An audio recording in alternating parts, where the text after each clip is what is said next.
Maayong gabi sa tanan.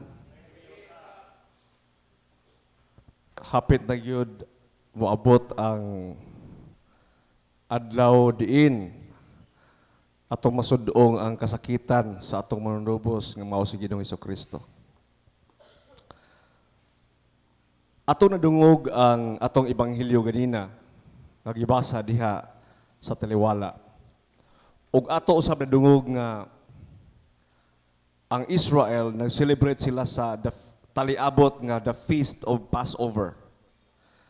Sa nasod sa Israel sa panahon ni Ginoong Hesus, ilang gi-celebrate ang three major nga mga fiesta. Ang number one kaning Pisak or the Passover. Ang number two is kaning gitawag nga Shavuot or the Pentecost. Mao ni ang ika-50 nga days gikan sa ilang pag-cross sa Red Sea. So the Pentecost mao ni siya nga adlaw. And number 3 kanang gitawag nga Sukkot or giving the law, kato paghatag ni Moses sa balaod. Ang the Passover is the commemoration when God strike the firstborn in Egypt. But the angel of death passed over to the house with blood on their door frame. And the Israelites roasted a lamb and eat it with their family. So atong nasayran nga niingon ang Ginoo nga pag-ihaw kamo og karniro, kung gamay ra nga pamilya, magbahin-bahin sa lain nga pamilya. Kung dako nga pamilya, kan-an ninyo og hurot. Now, klaro kayo ang instruction sa Ginoo nga sa dihang buhian ang angel of death og iyang kuhaon ang tanang panganay nga mga anak nga mga lalaki og ang panganay nga mga mananap sa nasod sa Ehipto para dili madamay ang Israel, ang nasod sa Israel o ang mga kaliwat ni Jacob. Kinahanglan nga butangan nila og marka nga dugo diha sa frame sa portahan sa ilang balay. O kung makita sa angel of death, mo pass over lang siya, musaylo lang siya, iyang labyan, o dili siya musulod, kaya na may marka nga dugo. O atong gibasa gayna sa ikaduhang pagbasa sa second test up, sa second reading nato, niingon diha nga, ang dili mukaon sa lawas sa nating karnero, or ang dili mo kaon sa lawas ni Kristo, o dili mo inom sa dugo ni Kristo, walay kinabuhing katapusan. In other word, dili ka salbaron kung wala kay mark of the blood of Christ. Sama sa Old Testament, ang New Testament usab gipakita nga kung dili kita mo inom sa iyang dugo, wala kitay kinabuhi. So the Israelites, the people of God, were told through Moses to remember how God brought them to the promised land. But the greatest event sa Egypt, ang pinakadako nga event dito sa Egypt, ang Passover nga nahitabo, became the foreshadow of the greatest event on the cross. Ang katuko ng panghitabo dito nga Passover sa Ehipto, katong gibutang nila ang dugo o gikaon nila ang karniro, nahimo kuno to siyang anlong lamang sa pinakadako kayo nga Passover sa taliabot nga panahon. O kana nga Passover, mao kana ang paglansang ni Ginoong Hesus ngadto sa krus, diin iyang giula ang iyang kaugalingon nga lawas o iyang gipatulo ang iyang dugo aron ang atong mga sala mapasaylo. Now, Jesus is the Lamb. Siya na ang karnero. Sa karaang tugon, ang karnero mao ang ihawon. Apan niingon si Juan magbabunyag, tan-awan ninyo ang karnero sa Dios. Yang gitudlo si Kristo nga nagawagtang sa mga sala sa kalibutan. Now, Jesus is the Lamb. It's no longer the blood of the lamb in the door frame, but the blood of Jesus in the chalice. It's no longer, maigsoon, it's no longer a 1-year-old sheep that to be slaughtered, roasted, and be eaten, but the body and blood of the 33-year-old Messiah, the Son of God Himself. that we eat in every Eucharist right here in the altar of the Lord. People of Israel sa Old Testament, nag-celebrate sila sa Passover meal until the coming of the Messiah. Hantod sa pag-abot sa Mesiyas, tungod kay ang Passover man God, mauto ang ilang pagpaabot sa bag-o nga Passover, nga ginpanagdadaan sa karaang tugon. O muundang lamang sila sa pag-celebrate sa ilang Passover festival or feast kung muabot na ang ang tinuanay gayud nga Passover lamb, who is Jesus Christ. And the Passover, ang Mesiyas mismo maghatag nila og instruction kung unsaon nila pag-celebrate ang Passover. Yes, i-celebrate lang gyapon nila ang Passover apan dili na sama sa karaang tugon nga giingnan sila nga magbakos kuno sila ug magdali sila og kaon, di ba? Unya mag-share ang gamay nga pamilya sa lain nga pamilya kung gamay ra ang pamilya para mahurot gyud ang karnero or kanding nga ilang ihalad. Until moabot ang Mesiyas, ila kaning pagabuhaton. Apan sa diya moabot na ang Mesiyas maghatag nila og bag-o nga instruction unsaon pag-celebrate ang Passover. Og niingon si Kristo, inanion ninyo pag-celebrate ang bag-o nga Passover. And when before he was betrayed, Christ, di ba? He took the bread og iyang gipasalamatan and he took the chalice. Ang Eucharistia maigsuon mauna ang bag-o nga pagselebrar nato sa Feast of Passover.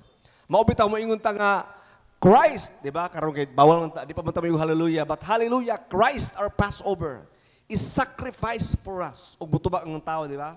Therefore, let us keep the feast. Mauni ang naa sa altar karon. Mauni ang major event sa nasod sa Israel ang Passover.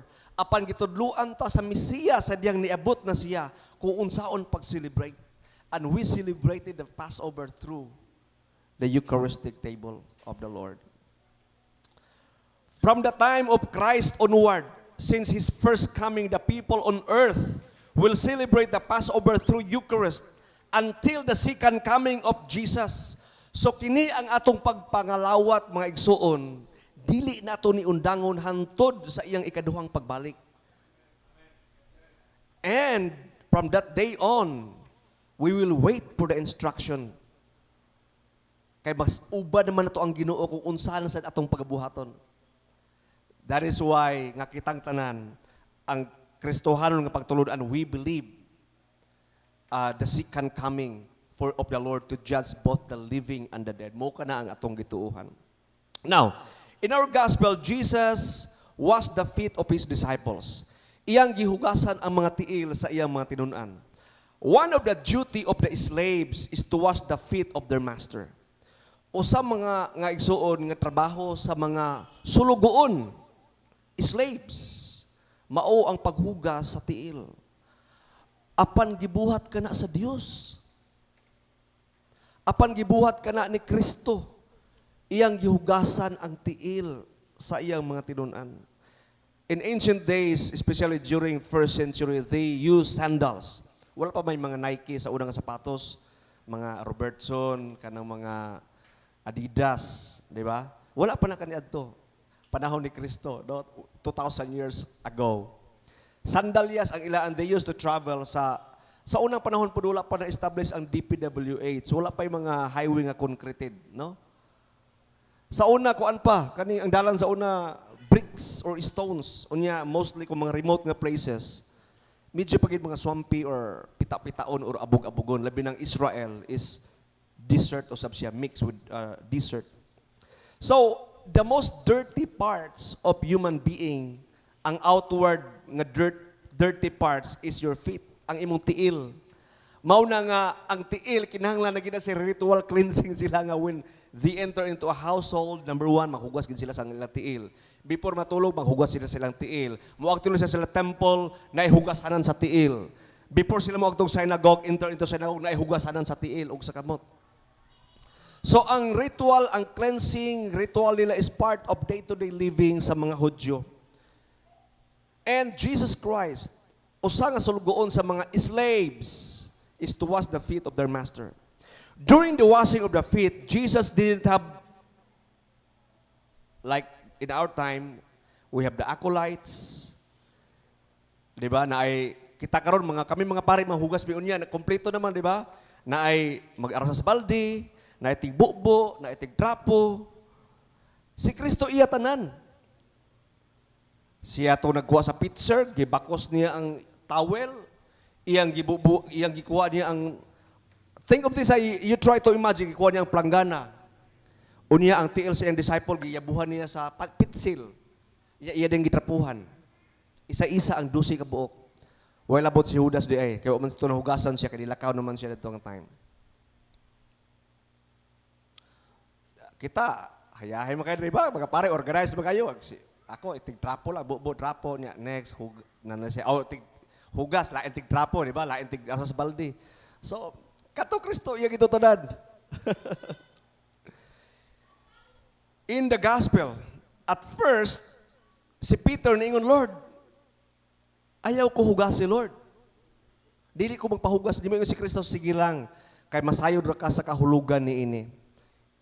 Ingon siya nga, ingon din si Jesus to Peter, unless I wash you, you don't belong to me. Kung dili ta kahugasan, Pedro, di ka magpahugas nako, wa kay labot ka nako. Unsay ito pag ni Pedro, Lord, ligui ko, Lord. Isa ayaw, sad. Ayaw, kalma lang. Kani si Pedro ko ano gini kayo, gusto gini kayo magkuhan ba? Dahil pag-agresibo og batasan. No? Ingon siya nga, ang hinlo naman mong tanan, gawa sa inyong tiil. Pero naisa sa inyo dili hinlo. And he meant Judas the Iscariot. Maigsoon, if we refuse to be served by our bishop and his clergy, you don't belong to this family. Kung kita karon, dili ta magpahugas sa atong mga tiil, nan dili di ay talabot ni ini nga simbahan. Mauna nga magpahugas mo ha. Bahala gipangkagid na ang inyong mga tiil na ay mga paniro di ako ba, mga sekreto, mga bali, mga patay gako ko, mga ingrown. Pahugas lang gyapon ta. Okay? Bahala wala ka pedicure, no? In the same manner, if we don't serve each other, we don't belong to one another as a family of Christ. Ingon si Kristo, pag inalagaray kamo sa mga ako nangalagad kaninyo. Tungod kay ako mianhi dili aron alagaran apan aron mga lagad. Maigsoon, let us serve one another. Let us serve each other, so that we may belong to one another. Kinalan mag-inalagaray kita. Mura magtapaw ra, Father. Kanus aka ang last time nga nakaalagad ta sa uban, no? Laban na gyud ang atong mga igsuon sa simbahan. Bishop once said, ingon siya nga, kani atong brotherhood and sisterhood, labaw pa ni sa organisasyon sa gawas. Labaw pa na sa mga kanang mga fraternity nga aghapakon ang imong lubot, di ba? Kanang i-blindfold ka. Wa na'y makalabaw ni ini. Tungod kay atong pagmanagsuon diri giulaan kini sa dugo ni Kristo. Lawom ni kay sa nga tanan. Kanang naiuban nga mga blood compact. Wala na. Awat-awat na ila, occultism pa manggali na. Kay bawal man ang inana ka na magpatulo ka og dugo, then you made a vow to each other.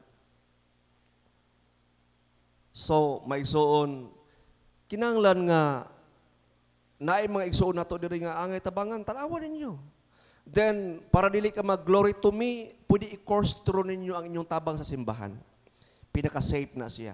Kung nakay gusto tabangan, para dili ka ma-broadcast, dili ka ma-magnify, ihatan ninyo sa simbahan din, the church will distribute that. Tungkol kaya ang simbahan, mas nakaila sila kung kinsay angay gid tabangan. Now, few minutes from now, we will witness the stripping of the altar. Kining altar, ato na ning hubuan, pila ka minuto gayan karon. Symbolize the nakedness of Christ on the cross. Nagsimbolo kini nga si Kristo sa diyang gilansang siya sa cross, hubo. When the Roman soldiers stripped off his garments as part of imposing shame and humiliation on him, so also the church altar which represents the very presence of God, should be stripped off from its vessel, ornaments, and fine linen, in order for us to share the suffering and the victory of Christ. Niingon sa Isaias 53:7, bisan gi daog-daog siya o gipaantos pag-ayo, nagpakahilom lamang siya, sama sa nating karniro nga gidala ngadto sa ihawan, sama sa karniro atubangan ngadto sa nag-alot kaniya, wala gayud siya timik. Sama kuno maigsuon nga si Kristo ginaalutan, ba pa na sa English being dressed, ba pa na sa manok murag dressed chicken, gitanggalan og balahibo ba. The same sa karniro, before ang karniro i-slaughter, ginadress na siya. Ang iyang fur niya, ang iyang balahibo, tanggal. The same with Christ. When He hung on the cross, gitanggalan pod siya og sapot. Maigsuon, dili kita mahimong buhing halad nga makapahimuot sa Dios kung dili nato tanggalon ang babag sa atong kinabuhi, kung dili nato hubuon og tanggalon ang atong mga sala. Sama si Kristo nga nagbitay sa cross nga walay sapot iyang ginatanggal ang iyang mga bestida. Sama usab ni ining altar unya atong tanggalon ang tanan. Tungod kay nagrepresent kini nga si Kristo, ginatanggalan siya sa iyang mga sapot. Kita usab maison, dili kita mahimong buhing halad nga makapahimuot sa Dios kung dili nato tugutan ang balaang espiritu nga tanggalon ang atong mga sala nga atong gidaladala. The sin of pride, garbo. The sin of anger, ang pagka-masok-anon, pagkaulitan. The sin of lust, ang uwag sa unod. Avarice, ang gugma sa salapi. Gluttony, kanang tiyan nga perminti gutom. Sloth, pagkatapulan. Envy, pagkasiloso. O ang pagkamarites, actually, envy po na siya. Kay nagsuya ka, nanilos ka, gusto rin mo siya dauton. There are muto siyang 7 deadly sins. The sin of pride, anger, lust, avarice, gluttony, sloth, and envy. Kana ang gusto tanggalon sa Ginoo. Kung nahigugma ka sa Dios o sa imong isig katao, palihog. Sama sa atong stripping of the altar. Let us allow the Holy Spirit to strip off our sins nga nakababag sa atong tinuuray o panglangitay nga pagpangalagad. Amen. Palihog manindog.